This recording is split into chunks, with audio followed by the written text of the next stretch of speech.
नः कृष्णः प्रचोदयात्।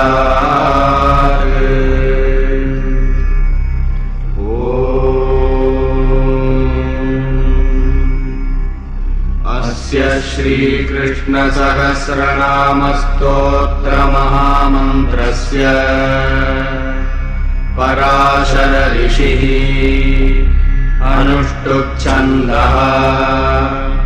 श्रीकृष्णः परमात्मा देवता श्रीकृष्णेति बीजम्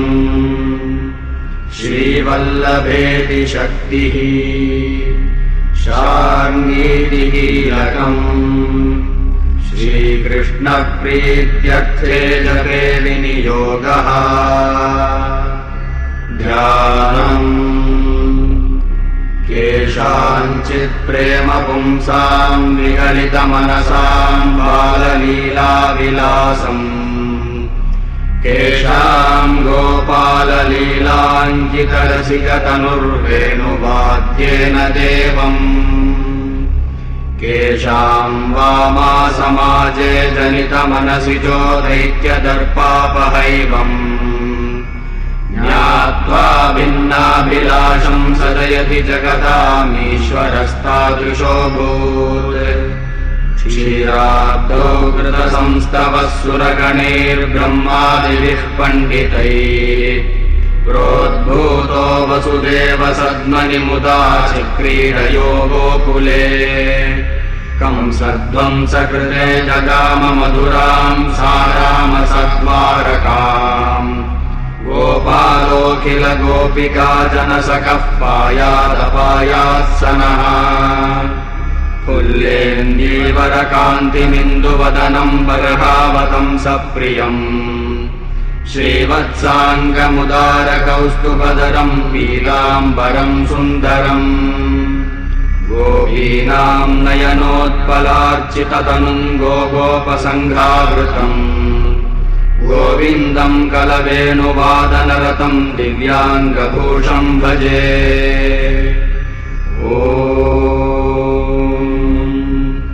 कृष्ण श्रीवल्लभः शार्ङ्गी विश्वक्सेनः स्वसिद्धितः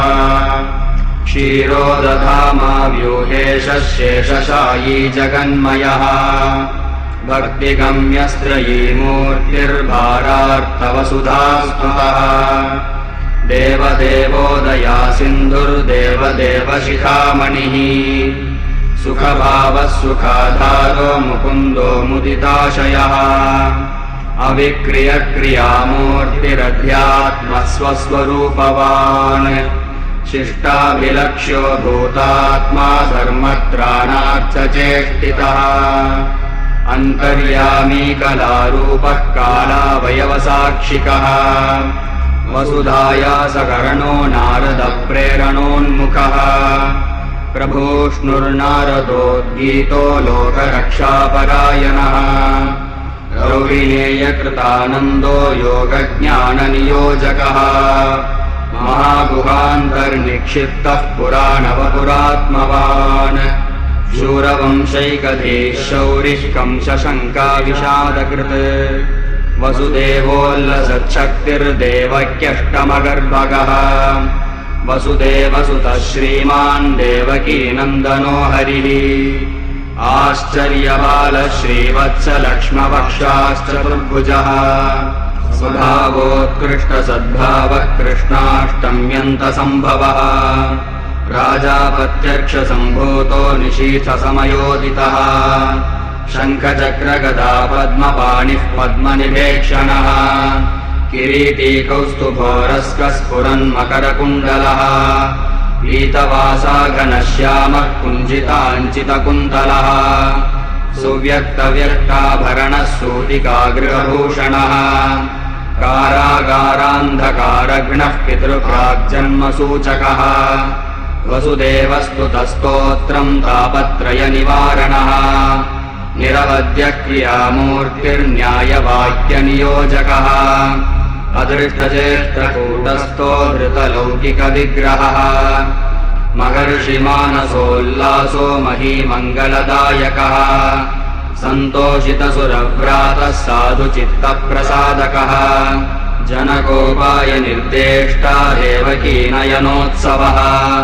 पितृपाणि परिष्कारो मोहितागाररक्षकः स्वशक्त्युद्घाटिता शेषकपाटः पितृवाहकः शेषो रगमनाच्छत्रः शेषोक्ताख्यासहस्रकः यमुनापूरविध्वंसी स्वभासोद्भासितव्रजः कृतात्मविद्या विन्यासो योगमायाग्रसम्भवः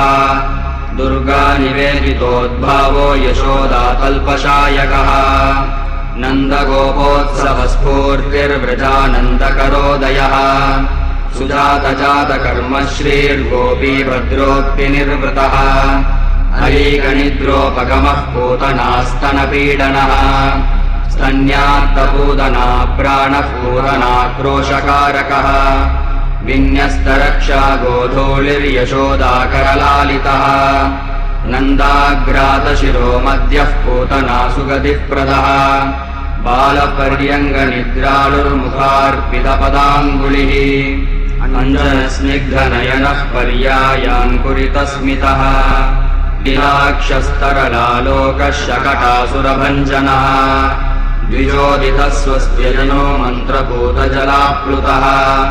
यशोदोत्सङ्गपर्यङ्गो यशोदामुखवीक्षकः यशोदास्तन्यमुदितस्तृणावर्तादिदुःसहः तृणावर्तासुरध्वंसी मातृविस्मयकारकः प्रशस्तनामकरणो जानुचङ्क्रमणोत्सुकः व्यालम्बीचूलिकारत्नो घोषगोपप्रकर्षणः सुमुखप्रतिबिम्बार्ची ग्रीवाव्याघ्रणकोज्ज्वलः पङ्कानुलेपरुचिरो मांसलोरुकटीतटः घृष्टजानुकरद्वन्द्वः प्रतिबिम्बानुकारकृत्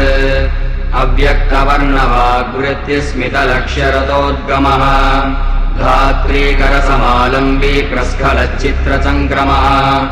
अनुरूपवयस्याढ्यश्चारुकौमारचापलः वत्सपुच्छसमाकृष्टो वत्सपुच्छविकर्षणः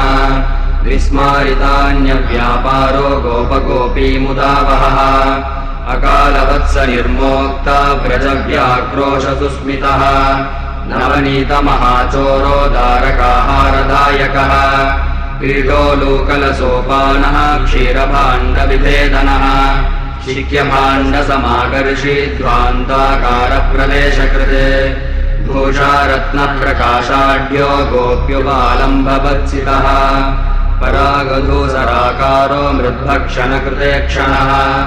भालोक्तमृत्कतारम्भो मित्रान्तर्गूढविग्रहः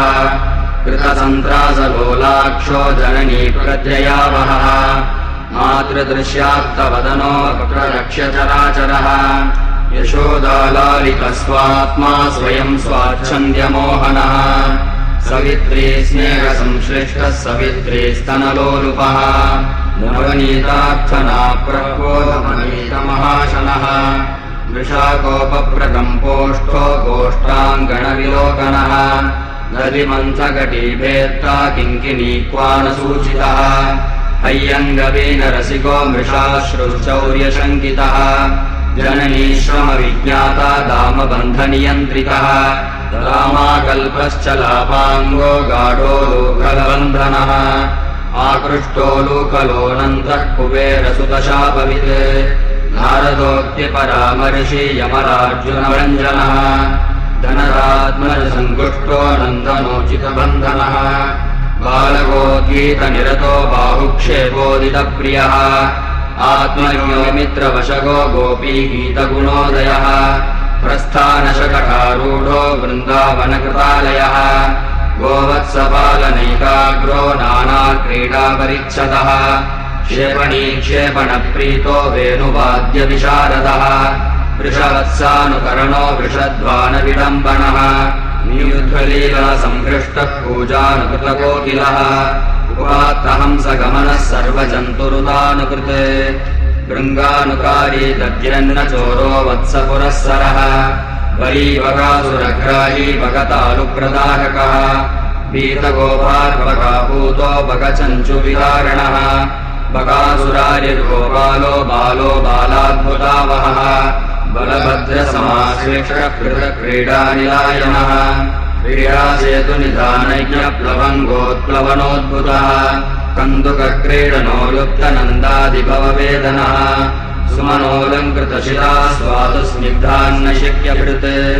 कुञ्जाप्रालम्बनच्छन्नः पिञ्चैरलकवेशकृत् मन्यासनप्रियशृङ्गरवाकारितवत्सकः मनोज्ञपल्लवोत्तंसपुष्पस्वेच्छात्तषट्पदः मञ्जुषिञ्जितमञ्जीरचरणः करकङ्गणः अन्योन्यशासनक्रीडा पटुः परमकैतवः प्रतिध्वानप्रमुदितः शाखा चतुरचङ्क्रमः अगधानवसंहर्ता व्रजविघ्नविनाशनः व्रजसञ्जीवनश्रेयो निधिर्दानवमुक्तिदः कालिन्दीपुलिनासीनः सखभुक्तव्रजार्भकः कक्षाजठरविन्यस्तर्वेणुवल्लभचेष्टितः भुजसन्ध्यन्तरन्यस्तः शृङ्गवेत्रशुचिस्मितः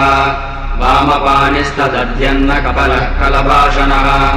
अङ्गुल्यन्तरविन्यस्तफलः परमपावनः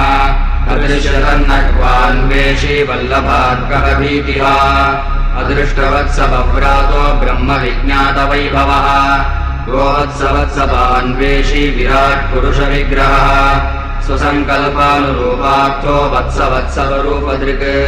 यथा वत्सक्रियारूपो यथा स्थाननिवेशनः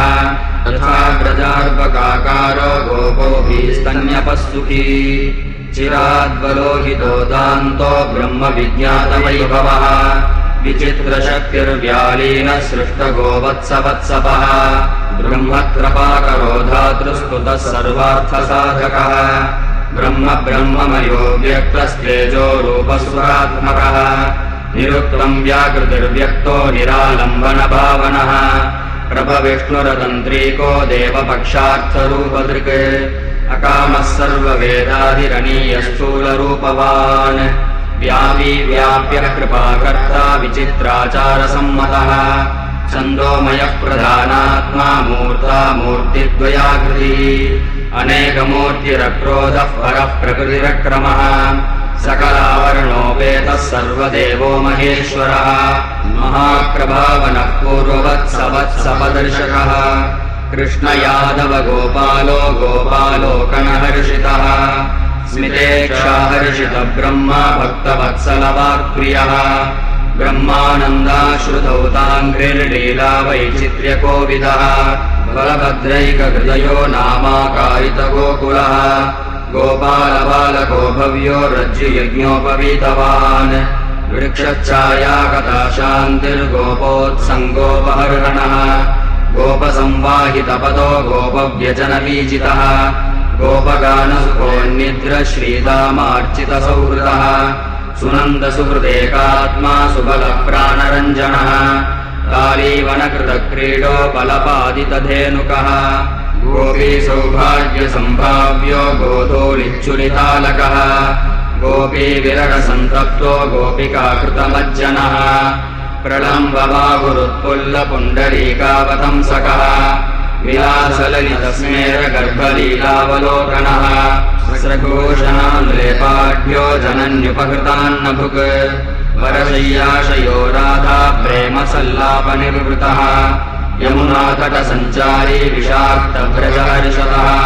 कालियक्रोधजनकवृद्धारिकुलवेष्टितः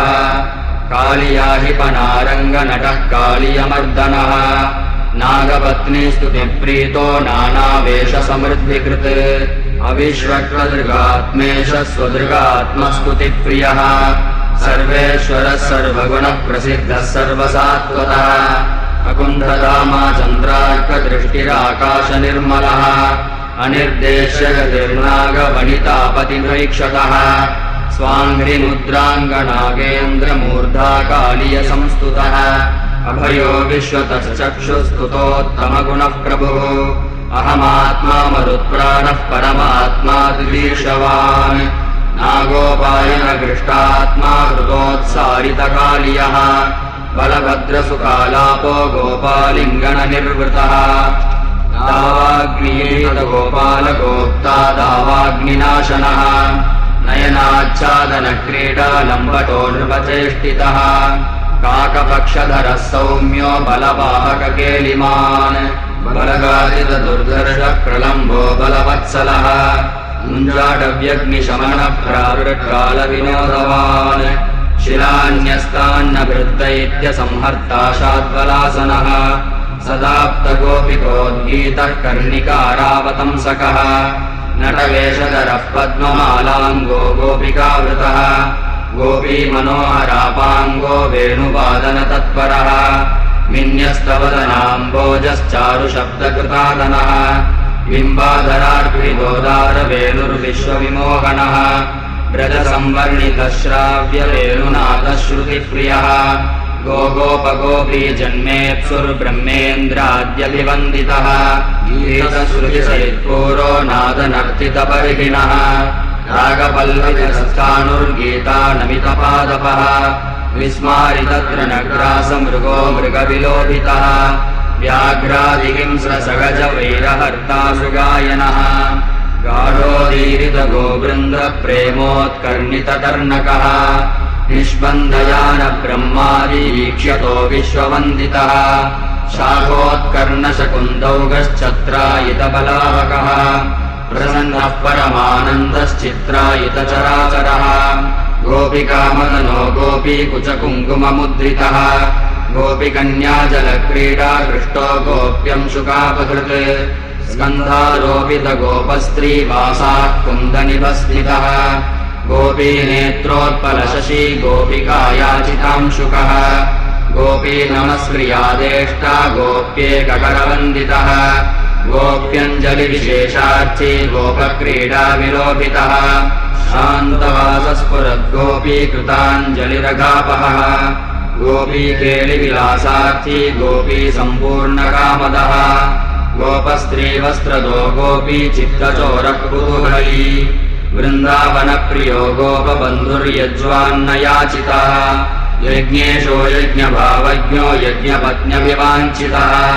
मुनिपत्नीवितीर्णान्नतृप्तो मुनिवधूप्रियः द्विजपत्न्यभिभावज्ञो द्विजपत्नीवरप्रदः प्रतिरुद्धसती मोक्षप्रदो द्विजविमोहितः मुनिज्ञानप्रदो यज्ञस्तुतो वासवयागवित् पितृप्रोक्तक्रियारूपशक्रयागनिवारणः शक्रामर्षकरः शक्रवृष्टिप्रशमनोन्मुखः गोवर्धनधरो गोपगोवृन्दद्राणतत्परः गोवर्धनगिरिच्छत्रचण्डदण्डभुजार्गलः सप्ताहविधृताद्येन्द्रो मेघवाहनगर्वः परिविन्यस्तक्ष्माधरक्ष्माभृतच्युतः स्वस्थानस्थापितगिरिर्गोपीदध्यक्षतार्चितः सुमनः सुमनो वृष्टिवृष्टो वासववन्दितः कामधेनुपयः पुराभिषिक्तस्फुरभिस्तुतः धराङ्ग्रेवोषधीरोमा धर्मगोप्ता मनोमयः ज्ञानयज्ञप्रियः शास्त्रनेत्रः सर्वार्थसारथिः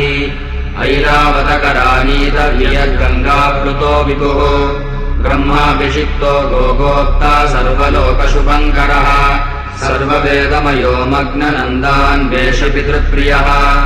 वरुणोदीरितात्मेक्षा कौतुको वरुणार्चितः वरुणानीतजनको गोपज्ञातात्मवैभवः स्वर्लोकालोकसंहृष्टगोपवर्गात्रिवर्गतः ब्रह्महृद्गोपितो गोपदृष्टा ब्रह्मपदप्रदः शरच्चन्द्रविकारोत्कश्रीपतिर्वशगोक्षमः भयावहो भर्तृरुद्धगोपिकाध्यानगोचरः गोपिकानयनास्वाद्यो गोपीनर्मोक्तिनिर्वृतः गोपिकामानहरणो गोपिकाशतयूथपः वैजयन्तीश्वराकल्पो गोपिकामानवर्धनः गोपकान्तासु निर्देष्टा कान्तो मन्मथमन्मथः स्वात्मास्य दत्तताम्बूलः फलितोत्कृष्टयौवनः वल्लवीस्तनसक्ताक्षो वल्लवी प्रेमचालितः गोपीचेलाञ्चलासीनो गोपीनेत्राब्जषट्पदः रासक्रीडासमासक्तो गोपीमण्डलमण्डनः गोपीहेममणिश्रेणिमध्येन्द्रमणिरुज्ज्वलः विद्याधरेन्दुशाभग्नः शङ्खचूडशिरोहरः शङ्खचूडशिरो रत्नसम्प्रेणितबलोनगः अरिष्टारिष्टकृद्दुष्टकेशिदैत्यनिषूदनः सरसः सस्मितमुखः सुस्थिरो विरहाकुलः सङ्कर्षणार्पितप्रीतिरक्रूरध्यानगोचरः अक्रूरसंस्तुतो गूढो गुणवृत्युपलक्षितः प्रमाणगम्यस्तन्मात्रा वयवी बुद्धितत्परः सर्वप्रमाणप्रमदी सर्वप्रत्ययसाधकः पुरुषश्च प्रधानात्मा विपर्यासविलोचनः मधुराजनसंवीक्ष्यो रचकप्रतिघातकः विचित्राम्बरसंवीतो मालाकारवरप्रदः कुब्जावक्रत्वनिर्मोक्ता कुब्जा यौवनदायकः कुब्जानुरागसुरभिः कंसकोदण्डखण्डनः धीरः कुवलयापीडमर्दनः कंसभीतिकृत् दन्तिदन्तायुधो रङ्गत्रासको मल्लयुद्धवित् चाणूरहन्ता कंसादिर्देवकी हर्षदायकः वसुदेवपदानम्रः पितृबन्धविमोचनः उर्वीभयावहो भूप उग्रसेनाधिपत्यतः आज्ञास्थितशचीनाथः सुधर्मानयनक्षमः आद्यो द्विधादिसत्कर्ता शिष्टाचारप्रदर्शकः सान्दीपनिकृताभ्यस्तविद्याभ्यासैकधीः पूर्ववीष्टक्रियादक्षः पश्चिमोदधिपूजितः अत पञ्चजनप्राप्तपाञ्चजन्योऽयमार्चितः धर्मराजजयानीत गुरुपुत्र उरुक्रमः गुरुपुत्रप्रदशास्ता मधुराजसभासदः जामदग्न्यसमभ्यक्ष्यो गोमन्दगिरिसञ्चरः गोमन्तकावशमनो गरुडानीतभूषणः चक्राद्यायुधसंशोभी जरासन्धमदापहः शृगालावनिवालघ्नशृगालात्मजराज्यतः विध्वस्तकालयवनो मुचुकुन्दवरप्रदः आज्ञापितमहाम्भोधिर्द्वारकापुरकल्पनः द्वारकानिलयो रुक्मीमानहन्तायदोद्वाः रुचिरो रुक्मिणीजानिः प्रद्युम्नजनकः प्रभुः अपाकृतत्रिलोकार्तिरनिरुद्धपितामहः अनिरुद्धपदान्वेषी चक्री गरुडवाहनः बाणासुरपुरेरोद्धा रक्षाज्वलनयन्त्रचित् धूतप्रमथसंरम्भो जितमाहेश्वरज्वरः षट्चक्रशक्तिनिर्जेता भूतवेतालमोहकृत् शम्भुत्रिशूलचिच्छम्भुजम्भनः शम्भुशंस्कृतः इन्द्रियात्मेन्दुहृदयः सर्वयोगेश्वरेश्वरः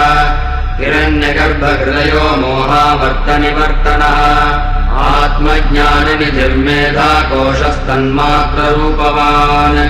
इन्द्रोऽग्निवदनः कालनाभः सर्वागमाध्वकः तुरीयसर्वैः साक्षी द्वन्द्वारामात्मदूरकः अज्ञातपारो वश्य श्रीरव्याकृतविहारवान् आत्मप्रदीपो विज्ञानमात्रात्मा श्रीनिकेतनः वानबाहुवनच्छेत्रा महेन्द्रप्रीतिवर्धनः अनिरुद्धनिरोधज्ञो जलेशाकृतगोकुलः जलेशविजयी वीरः सत्राजिद्रत्नयाचकः रसेनान्वेषणोद्युक्तो जाम्बवधृतरत्नतः चिदक्षराजतनया हर्ता जाम्बवती प्रियः सत्यभामा प्रियः कामः शतधन्वशिरोरहः कालिन्दीपतिरक्रूरबन्धुरक्रूररत्नदः कैकेयीरमणो भद्रा भर्ता नाग्निचितीतवः माद्रीमनोहरः शैव्या प्राणबन्धुरुक्रमः सुशीलादयितो मित्रविन्दा नेत्रमहोत्सवः लक्ष्मणावल्लभो रुद्रप्राज्यो ऋषमहापुरः सुरपाशावृतिच्छेदी मुरारिक्रूरयुद्धवित् हयग्रीवशिरोहर्ता सर्वात्मा सर्वदर्शनः नरकासुरविच्छेत्ता नरकात्मजराज्यतः पृथ्वीस्तुतः प्रकाशात्मा भृत्यो यज्ञफलप्रदः गुणग्राही गुणद्रष्टा गूढस्वात्मा विभूतिमान् अविर्जगदुपद्रष्टा परमाक्षरविग्रहः प्रपन्नपालनो माली महद्ब्रह्मविवर्धनः वाच्यवाचकशक्त्यर्थः सर्वव्याकृतसिद्धितः स्वयं प्रभुर्निर्वेद्य स्वप्रकाशश्चिरन्तनः नादात्मा मन्त्रकोटीशो नानावादनिरोधकः गन्धर्वकोटिलावण्यः परार्थैकप्रयोजकः अमरीकृतदैवोघः कन्यकाबन्धमोचकः विमोचनः षोडशस्त्रीसहस्रेशः कान्तः कान्तामनोभवः क्रीडारत्नाचलाहर्ता वरुणश्छत्रशोभितः शक्राभिवन्दितः शक्रजननी कुण्डलप्रदः अतिथिप्रस्तुतस्तोत्रो ब्राह्मणो दुष्टचेष्टनः पुराणसंयमे जन्मालिप्तः षड्विंशकोऽर्थदः यशस्य नीतिराद्यन्तरहितः सत्कथाप्रियः ब्रह्मबोधः परानन्दः पारिजातापहारकः पौण्ड्रकप्राणहरणः काशीराजनिषूदनः कृत्यागर्भप्रशमनो विचक्रपददीक्षितः हंसविध्वंसनः साम्बजनकोडिम्बकार्दनः मुनिर्गोप्ता पितृवरप्रदः सवनदीक्षितः रथीसारथ्य निर्देष्टा फाल्गुनः फाल्गुनप्रियः सप्ताब्धिस्तम्भनोद्भातो हरिः सप्ताब्धिभेदनः आत्मप्रकाशः पूर्णः श्रीरादिनारायणेक्षितः विप्रपुत्रप्रदश्चैव सर्वमातृसुतप्रदः पार्थविस्मयकृत्पार्थप्रणवार्थप्रबोधनः कैलासयात्रा सुमुखो बदर्याश्रमभूषणः घण्टाकर्णक्रियामौढ्यात्तोषितो भक्तवत्सलः मुनिवृन्दादिविध्येयो घण्टाकर्णवरप्रदः तपश्चर्यापरश्चीलवासाः पिङ्गजटाधरः प्रत्यक्षीकृतभूतेशः शिवस्तोता शिवस्तुतः कृष्णा स्वयंवरालोककौतुकी सर्वसम्मतः बलसंरम्भशमनो बलदर्शितपाण्डवः यतिवेशार्जुनाभीष्टदायी सर्वात्मगोचरः सुभद्रा फाल्गुनोद्वाहकर्ता प्रीणितफाल्गुनः खाण्डवप्रीणिताच्युष्मान्मयदानवमोचनः सुलभो राजसूयार्हनियोजकः भीमादितरातन्धो मागधात्मजराज्यतः राजबन्धननिर्मोक्ता राजसूयाग्रपूजनः चैत्याद्यसहनो भीष्मस्तुतः सात्वतपूर्वजः सर्वात्मार्थसमाहर्ता मन्दराचलधारकः यज्ञावतारः प्रह्लादप्रतिज्ञाप्रतिपालकः बलियज्ञसभाध्वंसी धृप्तक्षत्रकुलान्तकः दशग्रीवान्तको जेता रेवती प्रेमवल्लभः सर्वावताराधिष्ठाता वेदवाक्यविमोहनः कलिदोषनिराकर्ता दशनामादृढव्रतः अमेयात्मा जगत्स्वामी वाग्मी चैत्यशिरोहरः द्रौपदीरचितस्तोत्रः केशवः पुरुषोत्तमः नारायणो मधुपतिर्माधवो दोषवर्जितः गोविन्दः पुण्डरीकाक्षो विष्णुश्च मधुसूदनः त्रिविक्रमस्त्रिलोकेशो वामनः श्रीधरः पुमान् ऋषिकेशो वासुदेवः पद्मनाभो महाभृतः दामोदरश्चतुर्व्यूहः पाञ्चालिमानरक्षणः साल्मग्नः समरश्लाघी दन्तवक्रनिबर्हणः दामोदरप्रियसखा पितृकास्वादनप्रियः घृणी दामोदरः श्रीदो गोपी पुनरवेक्षकः गोपिकामुक्तिदो योगी दुर्वासस्तृप्तिकारकः अभिज्ञातव्रजाकीर्णपाण्डवालोकनोजयी पार्थसारथ्य निरतः प्राज्ञः पाण्डवदूत्यकृत् विदुरादित्यसन्तुष्टः कुन्ती सन्तोषदायकः सुयोधनः तिरस्कर्ता दुर्योधनविकारवित् विदुराभिष्टुतो नित्यो वाष्णेयो मङ्गलात्मकः पञ्चविंशतितत्त्वेशश्चतुर्विंशतिदेहभाक् सर्वानुग्राहकः सर्वदाशारकः सततार्चितः अचिन्त्यो मधुरालापः साधुदर्शी दुरासदः मनुष्यधर्मानुगतः कौरवेन्द्रक्षयेक्षितः उपेन्द्रो दानवाराधिरुर्गीतो महाद्युतिः ब्रह्मण्यदेव श्रुतिमान् गोब्राह्मणहिताशयः परशीलशिवारम्भः सुविज्ञानविमूर्तिमान् स्वभावशुद्धः सन्मित्रः सुशरण्यः सुलक्षणः।